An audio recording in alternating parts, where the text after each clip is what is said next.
BBC বাংলার television অনুষ্ঠান BBC প্রবাহে আপনাদের সবাইকে স্বাগত জানাচ্ছি আমি শারমিন রমা। শুরুতেই দেখে নেব আজ কি থাকছে। সীমানা পুনর্নির্ধারণের দাবিতে বাগেরহাটে হরতাল। গঙ্গার পানি বন্টন চুক্তি নিয়ে মঙ্গলবার দিল্লিতে বাংলাদেশ ও ভারতের বৈঠক। ডাকসু নির্বাচন নিয়ে বিবৃতি দিল সেনাবাহিনী। আকুর বিল পরিশোধের পর রিজার্ভ নামল 30.31 বিলিয়ন ডলারে। নুরুল হক নূরের শারীরিক অবস্থার উন্নতি। নিজ বাসায় মা সহ কুবির নারী শিক্ষার্থীকে হত্যা। নেওয়াজের হ্যাট্রিকে আফগানিস্তানকে গুড়িয়ে চ্যাম্পিয়ন পাকিস্তান।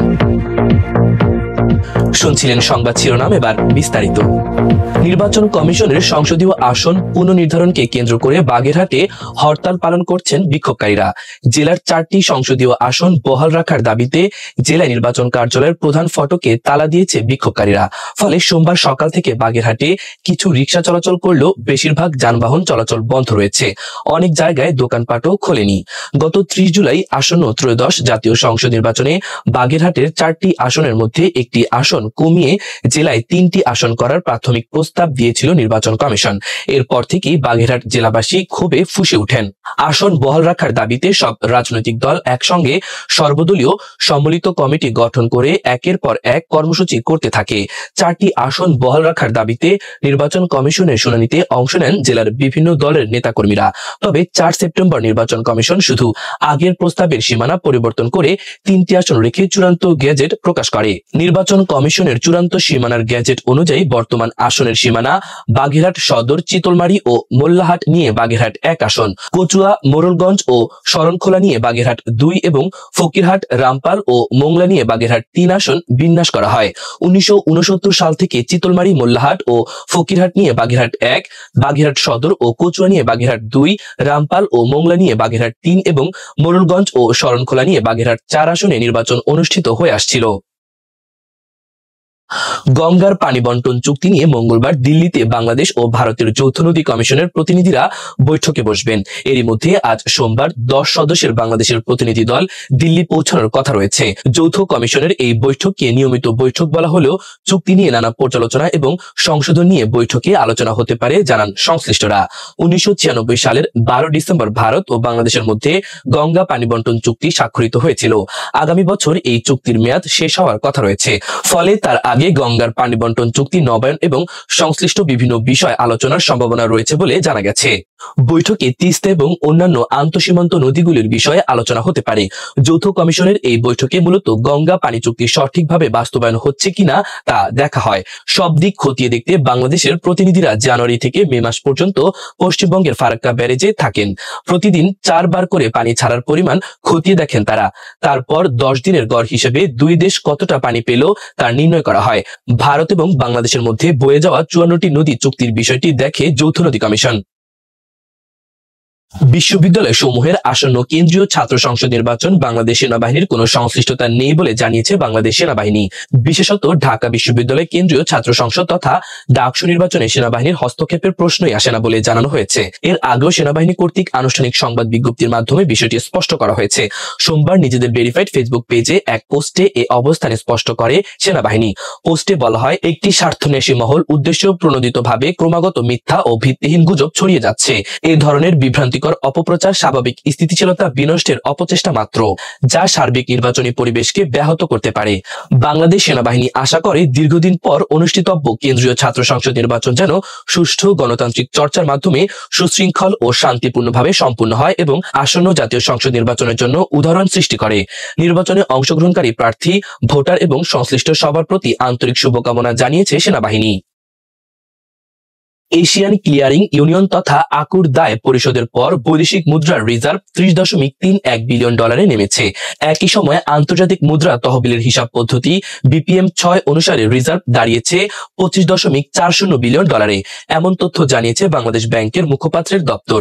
এর আগে বৃহস্পতিবার গ্রোস রিজার্ভ ছিল 31.43 বিলিয়ন ডলার এবং BPM 6 অনুযায়ী ছিল 26.45 বিলিয়ন ডলার। এরপর আকুর জুলাই আগস্ট 2 মাসের আমদানি বিল বাবদ বিল পরিশোধ করা হয়। গত জুলাইয়ের প্রথম সপ্তাহে এশিয়ান ক্লিয়ারিং ইউনিয়নকে $2.02 বিলিয়ন পরিশোধের পর রিজার্ভ কমে দাঁড়িয়েছিল গ্রোস হিসাবে 29.53 বিলিয়ন এবং বিপিএম 6 অনুযায়ী $24.56 বিলিয়ন। রেমিটেন্স প্রবাহে উল্লেখযোগ্য রপ্তানি আয়, ইতিবাচক প্রবণতা এবং আন্তর্জাতিক সংস্থাগুলোর ঋণ সহায়তার কারণে জুন শেষে গ্রোস রিজার্ভ বেড়ে দাঁড়ায় $31.72 বিলিয়ন। গত 28 মাসের মধ্যে যা ছিল সর্বোচ্চ। সেই সময় বিপিএম 6 অনুযায়ী এ সময় রিজার্ভ বেড়ে দাঁড়ায় $26.69 বিলিয়ন। 2021 সালের আগস্টে দেশের ইতিহাসে সর্বোচ্চ রিজার্ভ $48 বিলিয়ন পৌঁছায়। 2024 সালের মাঝামাঝি সময় রিজার্ভ নেমে যায় $20 বিলিয়ন।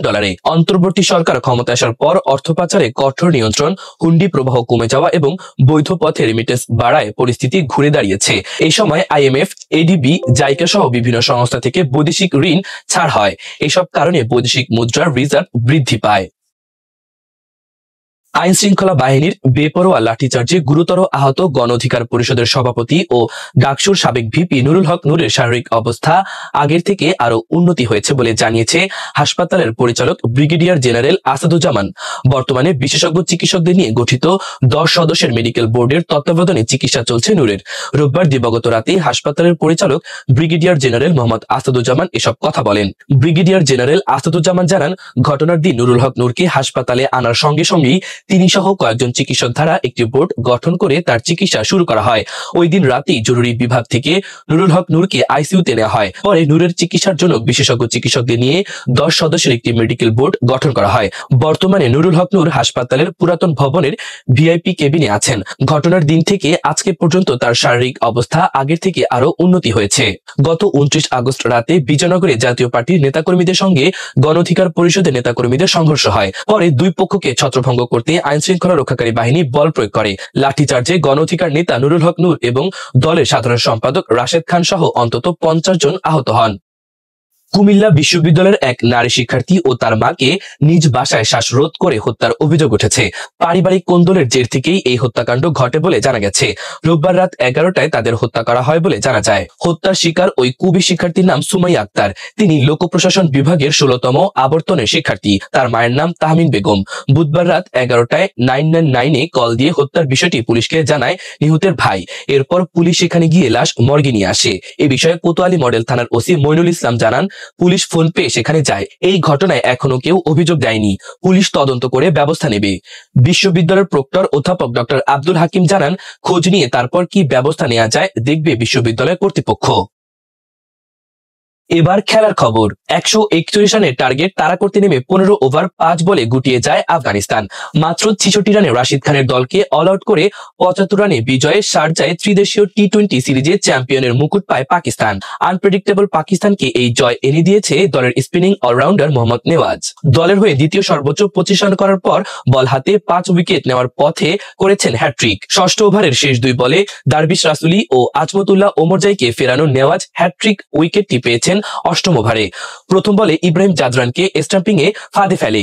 ওই ওভারের চতুর্থ বলে করিম জানাতকে এলবিডব্লিউ করে চতুর্থ উইকেট নেওয়াজ পঞ্চম উইকেট পেয়েছেন আফগান ইনিংসের 13তম ওভারে রাশিদ খানকে ক্যাচ বানিয়ে। আফগান ইনিংসে সর্বোচ্চ 17 রান করেছেন অধিনায়ক রাশিদ খান। এছাড়া 2 অঙ্ক ছুঁয়েছেন শুধু ওপেনার সেদিকুল্লাহ আতাল। পাকিস্তানের হয়ে 2টি করে উইকেট নিয়েছেন 2 স্পিনার আবরার আহমেদ ও সুফিয়ান মুকিম। এর আগে 8 উইকেটে 141 রান করে পাকিস্তান। 26 বলে সর্বোচ্চ 27 রান করেন ফখর জামান। এছাড়া মোহাম্মদ নেওয়াজ ছাড়াও 20 পেরিয়েছেন অধিনায়ক সালমান আগা। 38 রানে নিজের ঝুলিতে 3 উইকেট নেন আফগান অধিনায়ক রশিদ খান। রাত পোহালেই ঢাকা বিশ্ববিদ্যালয় কেন্দ্রীয় ছাত্র সংসদ ডাকসু নির্বাচনের আগের দিনও ক্যাম্পাসে বেশ ব্যস্ত সময় পার করতে দেখা গেছে প্রার্থীদের। ক্যাম্পাস জুড়ে বিরাজ করছে উৎসবমুখর পরিবেশ। সুষ্ঠু নির্বাচনের জন্য নিরাপত্তা জোরদার করেছে বিশ্ববিদ্যালয় প্রশাসন। তাতেই আস্থা রাখছেন অধিকাংশ প্রার্থী। এরপরও যে কোনো অনাকাঙ্ক্ষিত ঘটনার দায় প্রশাসনকেই নিতে হবে বলে জানান প্রার্থীরা। আমরা দেখছি যে আসলে উৎসাহ উদ্দীপনার মধ্যেই কিন্তু নির্বাচনী প্রচারণাগুলি শেষ হলো। তো এই উৎসাহ উদ্দীপনাটা খুবই আশাবাদী এবং প্রত্যেক বছর এই ডাকসু নির্বাচনটা হলে এই উৎসাহ উদ্দীপনাটা থাকবে এবং রাজনৈতিক যে সহাবস্থান, গণতান্ত্রিক পরিবেশ সেটাও থাকবে আশা করি। আর আপনি আশঙ্কার কথা যেটা বললেন, আশঙ্কার কথাটা তো আসলে আগে থেকে প্রেডিক্ট করাটা খুবই কঠিন। তো আমাদের প্রত্যাশা যে প্রশাসন কোনো ধরনের অরাজক পরিস্থিতি তৈরি হবে না সেই নিশ্চয়তা দেবে এবং সকল ভোটাররা নিশ্চিন্তে নির্বিঘ্নে ভোট দিতে পারবে, সেই প্রত্যাশাটা আমরা রাখি। প্রশাসন সেই উদ্যোগগুলি নেবে সেটা প্রত্যাশা করি। ঢাকা বিশ্ববিদ্যালয়ে যারা গণহত্যার সাথে যুক্ত তাদেরকে একটা রিকনসিলিয়েশন প্রসেসের মধ্য দিয়ে গিয়েই এই সমস্যাটা সমাধান করা, কিন্তু আমরা দেখতে পেয়েছি তাদেরকে বিচারের আওতায় আনা হয় নাই, মামলা দেওয়া হয় নাই, বহিষ্কার করা হয় নাই, ক্যাম্পাসে রাখা হয়েছে, ভোটারশিপ দেওয়া হয়েছে, তাদেরকে ক্যান্ডিডেটশিপ দেওয়া হয়েছে। তো সেই জায়গা থেকে ক্যাম্পাসে যদি এর বাইরে তোফাজ্জল হত্যাকাণ্ড, মোটিভ পোড়ানো, স্তম্ভ মোছা, এরকম অনেক ঘটনা ঘটছে, কোনোটারই আমরা কোনো কারণ আমরা দেখতে পাই না, কোনো তদন্ত কমিটি গঠন হয় না। সো সেই জায়গা থেকে এবং ককটেল বিস্ফোরণ হয়েছে। তো এই ঘটনার সাথে আসলে কারা যুক্ত সেটা বের না করা এবং দ্রুততম সময় ইলেকশনের দিকে যাওয়া, তাহলে তো আমরা দেখবো এখানে প্রশাসনই আসলে দায়ী। কারণ দেখেন, আপনি এরকম একটা পরিস্থিতির মধ্য দিয়েই যাচ্ছেন এবং কোনো ব্যাখ্যা দিচ্ছেন না এবং সবকিছু আগের মতোই রাখতেছেন, তাহলে তো ইলেকশনে যে কোনো ধরনের ঘটনা যদি ঘটে তাহলে এখানে সর্বপ্রথম আমরা প্রশাসনকেই দায়ী করব, কারণ এখানকার প্রত্যেকটা প্রাণের নিরাপত্তা দেওয়ার কথা প্রশাসনের। এদিকে বড় ছাত্র সংগঠনগুলোর বিরুদ্ধে পদ ভাগাভাগির অভিযোগ এনেছেন ছাত্র অধিকার পরিষদের ভিপি প্রার্থী, আর নির্দিষ্ট সংগঠনের সদস্যদের বিরুদ্ধে সাইবার হামলার অভিযোগ তুলেছেন ছাত্রদল সমর্থিত প্যানেলের প্রার্থী। নির্বাচনী পরিস্থিতি শিক্ষার্থীদের উৎসব আমেজ আছে, কিন্তু আপনারা দেখছেন এই নির্বাচনকে কেন্দ্র করে যারা প্রার্থী রয়েছে তাদেরকে বিভিন্নভাবে সাইবার অ্যাটাক করে তাদের সামাজিক যোগাযোগ মাধ্যমের যে আইডি গুলো রয়েছে সেগুলো ডিসেবল করে দেওয়া হচ্ছে, অর্থাৎ প্রচারণা যেন না করতে পারে বা কেউ যেন ভিজিবল না থাকে, ইনভিজিবল থাকে, সেই ধরনের একটি প্রক্রিয়া কিন্তু আমরা দেখতে পাচ্ছি।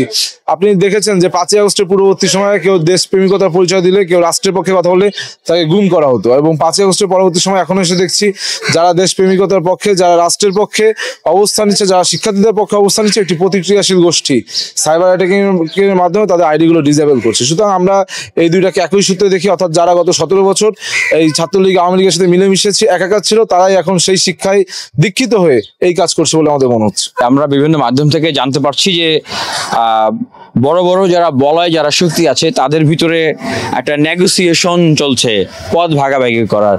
তো এটা যদি হয় তাহলে তো আর ডাকসু দরকার ছিল না, আপনারাই তো আসলে ক্ষমতায়িত ছিলেন। তাহলে ডাকসুকেও যদি এভাবে করে ভাগাভাগি করা হয় শিক্ষার্থীদের সাথে একটা চাতুরতা করে, শিক্ষার্থীদেরকে বোকা বানিয়ে, আমি মনে করি যে শিক্ষার্থীরা এই বিষয়টা নিয়ে অনেকের ভিতরেই একটা মানে ধোঁয়াশা কাজ করছে।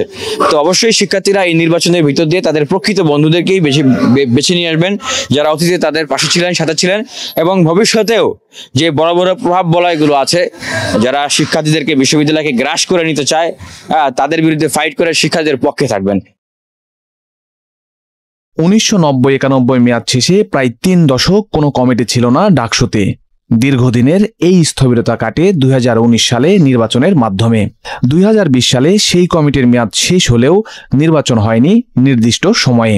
5 বছর বিরতির পর 2025 সালের মাঝামাঝিতে ঢাকা বিশ্ববিদ্যালয় ক্যাম্পাসে ফেরে নির্বাচনী আমেজ, যার ফল আসতে পারে 9 সেপ্টেম্বর রাতেই।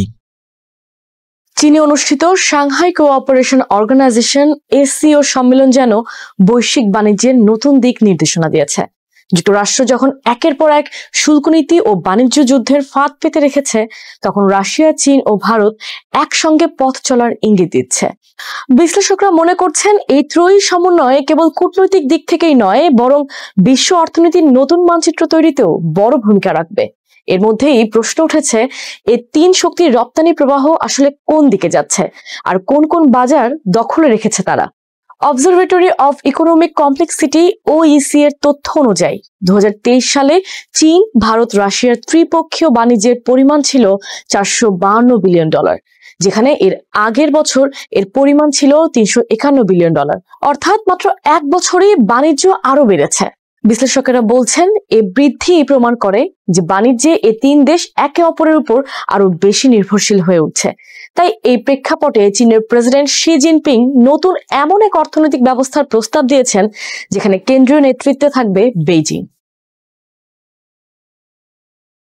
বর্তমানে এসসিওর সদস্য দেশ 10টি, এর মধ্যে আছে রাশিয়া, চীন, ভারত, ইরান, পাকিস্তান, বেলারুশ সহ মধ্য এশিয়ার বড় অংশ। এই জোটে বিশ্বের প্রায় 43% মানুষ বাস করে এবং বৈশ্বিক জিডিপির 23% এখান থেকে আসে। আন্তর্জাতিক পর্যবেক্ষকরা মনে করেন এসিও ধীরে ধীরে যুক্তরাষ্ট্র কেন্দ্রিক বিশ্ব ব্যবস্থার বিকল্প এক শক্তি কাঠামো তৈরি করছে। চীন এখন পর্যন্ত বিশ্বের সবচেয়ে বড় রপ্তানিকারক দেশ। 2023 সালে দেশটির সবচেয়ে বড় ক্রেতা ছিল যুক্তরাষ্ট্র, যেখানে রপ্তানি হয়েছে $442 বিলিয়ন মূল্যের পণ্য। এর প্রধান খাত ছিল ইলেকট্রনিক্স, যন্ত্রপাতি, ভোগ্যপণ্য ও টেলিযোগাযোগ সরঞ্জাম। তবে আঞ্চলিকভাবে এশিয়াই চীনের প্রধান রপ্তানি গন্তব্য। 2024 সালে শুধু এশিয়াতেই চীন রপ্তানি করেছে $1.6 ট্রিলিয়ন পণ্য। এর মধ্যে কেবল ভারতই কিনেছে $120 বিলিয়ন পণ্য, যা চীনের মোট রপ্তানির 3.1%। অন্যদিকে ইউরোপও চীনের জন্য গুরুত্বপূর্ণ। গত বছর চীন ইউরোপে রপ্তানি করেছে $819 বিলিয়ন পণ্য। এর মধ্যে প্রধান বাজার জার্মানি, রাশিয়া ও যুক্তরাজ্য। এই বহুমুখী বাজারই বেইজিংকে অর্থনৈতিক ক্ষমতার কেন্দ্রে পরিণত করেছে। ভারতের রপ্তানি পণ্যের সবচেয়ে বড় ক্রেতা যুক্তরাষ্ট্র। 2023 সালে যুক্তরাষ্ট্র ভারতের কাছ থেকে $81.4 বিলিয়ন পণ্য আমদানি করেছে, যা ভারতের মোট রপ্তানির 17.9%। এসব পণ্যের মধ্যে ছিল ওষুধ, মূল্যবান পাথর, যন্ত্রপাতি ও টেক্সটাইল। আঞ্চলিক পর্যায়ে এশিয়া ভারতের জন্য মূল বাজার। 2023 সালে সংযুক্ত আরব আমিরাত একাই নিয়েছে $31.4 বিলিয়ন পণ্য। এইসব পণ্যের বড় অংশ গয়না ও পরিশোধিত পেট্রোলিয়াম। নেদারল্যান্ডস ভারতের তৃতীয় বৃহত্তম ক্রেতা। দেশটি কিনেছে $22.5 বিলিয়ন পণ্য। এর মধ্যে সবচেয়ে বড় রপ্তানি খাত ছিল পরিশোধিত পেট্রোলিয়াম। আর ভারতের সবচেয়ে বড় ক্রেতার তালিকায় চতুর্থ স্থানে রয়েছে চীন। তবে যুক্তরাষ্ট্রের নতুন শুল্ক নীতি ভারতের জন্য বড় মাথা ব্যথা হয়ে দাঁড়িয়েছে। গত 6 আগস্ট মার্কিন প্রেসিডেন্ট ডোনাল্ড ট্রাম্প 50% শুল্ক বসিয়ে দেন ভারতের রপ্তানি পণ্যের উপর। ট্রাম্পের অভিযোগ, ইউক্রেন যুদ্ধ শুরু হওয়ার পরও ভারত রাশিয়া থেকে ছাড়ে অপরিশোধিত তেল কিনে চলেছে। এতে নয়াদিল্লি পরোক্ষভাবে মস্কোর যুদ্ধ অর্থায়ন করছে বলে মনে করেন তিনি। এই সিদ্ধান্তে তীব্র অসন্তোষ প্রকাশ করেছে ভারত। দেশটি এই শুল্ককে অন্যায়, অযৌক্তিক ও অগ্রহণযোগ্য বলে অভিহিত করেছে। একই সঙ্গে নয়াদিল্লি জানিয়ে দিয়েছে জ্বালানি নীতি নির্ধারণে তাদের নিজস্ব সার্বভৌম অধিকার রয়েছে। যুক্তরাষ্ট্রের চাপ থাকলেও রাশিয়ার দেওয়া বড় ছাড়ের কারণে ভারত তেল আমদানি বন্ধ করেনি, বরং বিকল্প হিসেবে আরো ঘনিষ্ঠ হয়েছে চীনের সঙ্গে। এরই ধারাবাহিকতায় এসিও সম্মেলনেও অংশ নিয়েছেন প্রধানমন্ত্রী নরেন্দ্র মোদী। ইউক্রেন যুদ্ধ শুরুর আগে রাশিয়ার রপ্তানি বাজার ছিল বৈচিত্র্যময়। চীন, নেদারল্যান্ডস ও যুক্তরাষ্ট্র ছিল প্রধান ক্রেতা, কিন্তু পশ্চিমা নিষেধাজ্ঞা সবকিছু বদলে দিয়েছে। এখন রাশিয়ার 1/3 রপ্তানি চলে যাচ্ছে চীনে, যার পরিমাণ প্রায় $129 বিলিয়ন। দ্বিতীয় স্থানে ভারত, যেখানে গেছে $66 বিলিয়ন পণ্য। এর বেশিরভাগই জ্বালানি তেল ও গ্যাস। তুরস্ক রাশিয়ার বড় বাজারে পরিণত হয়েছে। অন্যদিকে রাশিয়ায় ভারতের রপ্তানি নামমাত্র $4.1 বিলিয়ন। এই বৈষম্য প্রমাণ করে যে এশিয়া এখন রাশিয়ার সবচেয়ে বড় ভরসা। চীন ও রাশিয়ার দ্বিপাক্ষিক বাণিজ্য 2023 সালে দাঁড়ায় $239 বিলিয়ন। এর মধ্যে রাশিয়া মূলত তেল ও গ্যাস বিক্রি করে এবং চীন সরবরাহ করে যন্ত্রপাতি, গাড়ি ও প্রযুক্তি। ভারতের সঙ্গে চীনের বাণিজ্যে ঘাটতি অনেক। 2023 সালে চীন ভারতে বিক্রি করেছে $125 বিলিয়ন পণ্য, অথচ ভারত রপ্তানি করেছে মাত্র 18 বিলিয়ন। একইভাবে রাশিয়ার সঙ্গে ভারতের বাণিজ্যেও ঘাটতি রয়েছে। এই অবস্থায় ভারতের অর্থনীতি যুক্তরাষ্ট্রের বাজারের উপর নির্ভরশীল রয়ে গেছে, যেখানে শুধু 2024 সালেই রপ্তানি হয়েছে প্রায় $90 বিলিয়ন পণ্য। সাংহাই কোঅপারেশন অর্গানাইজেশনের সব সদস্য দেশ মিলিয়ে ভারতের মোট রপ্তানির চেয়ে অনেক বেশি। শি ও পুতিন মোদির সঙ্গে হাসতে পারেন ঠিকই, কিন্তু ট্রাম্পের শুল্কের ফলে যে রাজস্ব ক্ষতি হবে সেটা মেটানো তাদের পক্ষে কঠিন। ইসরায়েলের প্রধানমন্ত্রী বেনিয়ামিন নেতানিয়াহু মাসখানেক আগে এক সাক্ষাৎকারে বলেছিলেন তিনি নিজেকে ব্যাপকভাবে বৃহত্তর ইসরায়েল ধারণার সঙ্গে যুক্ত মনে করেন। তার এই বক্তব্যের পর অনেকের মনে প্রশ্ন জেগে উঠে যে নেতানিয়াহু আসলে বৃহত্তর ইসরায়েল বলতে কোন কোন দেশ বা অঞ্চলকে বোঝাচ্ছেন। নেতানিয়াহুর বৃহত্তর ইসরায়েল সংক্রান্ত মন্তব্যের পরে অনেক আরব দেশ নিন্দা জানিয়েছে। দেশগুলো নেতানিয়াহুর মন্তব্যকে তাদের ভূখণ্ডের সার্বভৌমত্বের জন্য হুমকি হিসেবে দেখেছে। বৃহত্তর ইসরায়েল ধারণাটিকে নানাভাবে ব্যাখ্যা করা যায়, তবে এ ধারণা মূলত দীর্ঘ সময় ধরে চরম জাতীয়তাবাদী ইসরায়েলি তথা জায়নবাদীদের মধ্যে ব্যবহৃত হয়ে আসছে। মিডল ইস্ট আইয়ের প্রতিবেদনে বলা হয়, এই বৃহত্তর ইসরায়েল প্রায়শই এমন এক ভিশন হিসেবে উপস্থাপন করা হয় যেখানে ভূখণ্ড সম্প্রসারণের মাধ্যমে ফিলিস্তিন, লেবানন ও জর্ডানকে অন্তর্ভুক্ত করা হবে। পাশাপাশি সিরিয়া, ইরাক, মিশর ও সৌদি আরবের গুরুত্বপূর্ণ অংশ ইসরায়েলের সঙ্গে যুক্ত করা হবে। তবে সংকীর্ণ অর্থে 1967 সালে আরব ইসরায়েল যুদ্ধের সময় যেসব ভূখণ্ড দখল করেছিল ইসরায়েল, সেগুলো বোঝাতেও এই শব্দবন্ধ ব্যবহৃত হয়। সে সময় ইসরায়েল ফিলিস্তিনি ভূখণ্ড, সিরিয়ার গোলান মালভূমি ও মিশরের সিনাই উপদ্বীপ দখল করেছিল। নেতানিয়াহুর এই মন্তব্য সাম্প্রতিক ও বৃহত্তর ইসরায়েল ধারণাটি নতুন নয় এবং স্পষ্টভাবে সংজ্ঞায়িত নয়। তারপরও কিছু মানুষের কাছে গাজায় চলমান ইসরায়েলি গণহত্যা ও ইরানের সঙ্গে যুদ্ধের আলোকে ক্রমবর্ধমানভাবে প্রাসঙ্গিক মনে হচ্ছে। বৃহত্তর ইসরায়েল ধারণাটি এসেছে রাজনৈতিক জায়নবাদের জনক থিওডর হার্জল থেকে। তিনি তার ডায়েরিতে লিখেছিলেন যে ইহুদি রাষ্ট্র মিশরের প্রবাহ বা নীলনদ থেকে ইরাকের ইউফ্রেটিস বা ফোরাত নদী পর্যন্ত বিস্তৃত হওয়া উচিত। এই বাক্যাংশ হিব্রু বাইবেল বা তানাখের আদি পুস্তকের জেনেসিস অংশ থেকে নেওয়া হয়েছে। কিছু ইসরায়েলিরা আবার বৃহত্তর ইসরায়েল বলতে তুলনামূলক কম বিস্তৃত একটি এলাকাকে বোঝেন। এ বিষয়ে ইহুদি ধর্মগ্রন্থ বুক অফ ডিউটেরনমি বা দ্বিতীয় আইন বইয়ে উল্লেখ রয়েছে। আবার অনেকে সামুয়েলের কিতাব থেকে উদাহরণ টানেন, যেখানে রাজা শৌল ও দাউদের অধীনে দখল করা ভূখণ্ডের বর্ণনা আছে, যার মধ্যে ফিলিস্তিন, লেবানন এবং জর্ডান ও সিরিয়ার কিছু অংশ রয়েছে। ইহুদিদের অনেকে এই ধারণাকে কেবল রাজনৈতিক ধারণা মনে করেন না, বরং তাদের কাছে এটি এক ঐশ্বরিক আদেশ পূরণ এবং তারা যা নিজেদের জন্য অধিকারভুক্ত মনে করেন সেই ভূমি পুনরুদ্ধারের প্রচেষ্টা। 1948 সালে ইসরায়েল রাষ্ট্রের প্রতিষ্ঠার পর থেকে দেশটির সীমান্ত অস্থির ছিল। 1967 সালে আরব ইসরায়েল যুদ্ধের সময় ইসরায়েল গাজা উপত্যকা ও পশ্চিম তীর, সিরিয়ার গোলান মালভূমি এবং মিশরের সিনাই উপদ্বীপ দখল করে। এটি ইসরায়েলের ভূখণ্ড সম্প্রসারণের প্রথম বড় সামরিক প্রচেষ্টা ছিল। পরে সিনাই মিশরের কাছে ফেরত দেওয়া হয় শান্তি চুক্তির অংশ হিসেবে, আর গোলান হাইটস আনুষ্ঠানিকভাবে সংযুক্ত করা হয়। এই যুদ্ধের পর বৃহত্তর ইসরায়েল ধারণা নতুনভাবে গুরুত্বপূর্ণ হয়ে ওঠে, বিশেষ করে ধর্মীয় জায়নিস্টদের মধ্যে। 20 শতকের শেষ দিকে এই শব্দবন্ধকে কিছু ইসরায়েলি ইতিহাস ও ধর্মীয় লক্ষ্য পূরণের প্রতীক হিসেবে গ্রহণ করেন। এরই ধারাবাহিকতায় 1967 সালে মুভমেন্ট ফর গ্রেটার ইসরায়েল নামের রাজনৈতিক দলের জন্ম হয়, যা 1970-এর দশকের শেষ পর্যন্ত সক্রিয় ছিল।